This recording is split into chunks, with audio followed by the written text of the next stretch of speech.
இன்றைக்கி ஈவினிங் என்னுடைய ஹஸ்பண்டை தட்டுவடை செட் வாங்கிட்டு வர சொன்னேன். நான் சொன்னது தான் சொன்னேன், 1 மணி நேரம் ஆயிடுச்சு, ஆளை காணோம். அப்புறம் வந்தார் 1 மணி நேரம் கழிச்சு. அப்புறம் ஃபோட்டோக்கெலாம் போஸ் கொடுத்துட்டு மெதுவாக அதுலேருந்து ஓப்பன் பண்ணி ஒன்று ஒன்றா எடுத்து கொடுத்தாரு. நான் அதையெல்லாம் எடுத்து கொண்டு போய் பிளேட்டில் வச்சு டெக்கரேட் பண்ணிகிட்டு இருந்தேன். இந்த அடி வாயா பேசுகிறேன்னு ஒரு பெரிய பீஸை எடுத்து வாயில் துணிச்சு விட்டார். அவர் இங்கே கேமராவை பாருங்கன்னா சாப்பிட்றதுல மும்முரமாக இறங்கிட்டார். அப்புறம் 2 பேரும் தட்டுவடை செட்டை சேஸ் போட்டு விளையாண்டுட்டு வாயில் ஒரே கல்ப்பாக போட்டுட்டு அவரும் சாப்பிட்டாரு. 2 பேரும் மம்முக்குன்னு 2ஐயும் சாப்பிட்டு கொஞ்ச நேரம் உட்காந்து பேசிகிட்டு இருந்தோம். அப்புறம் கொஞ்ச நேரம் டைம் ஆயிடுச்சு. அப்புறம் கட்டுத்தரையில் கோழி அடைக்க போகலாம் வான்னு கூப்பிட்டாரு. அப்புறம் 2 பேரும் கோழி கொட்டைக்கு போய் கோழியில் எடுத்து அடைச்சிட்டு இருந்தோம்.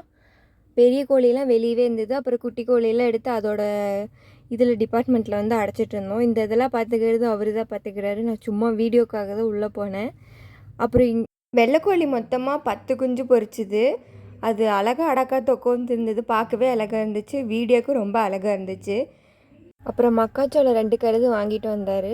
அது நாங்கள் வெளியே உட்காந்து சாப்பிட்டுட்டு இருந்தோம். எனக்கு இதை விட ஸ்வீட் கார்ன் தான் ரொம்ப பிடிக்கும். சரி பரவாயில்லன்னு இன்றைக்கி சாப்பிட்டேன். எங்கள் வீடியோ உங்களுக்கு பிடிச்சிருந்தா லைக் பண்ணி சப்ஸ்கிரைப் பண்ணுங்கள். மறக்காமல் அந்த பெல் பட்டனை கிளிக் பண்ணிடுங்க.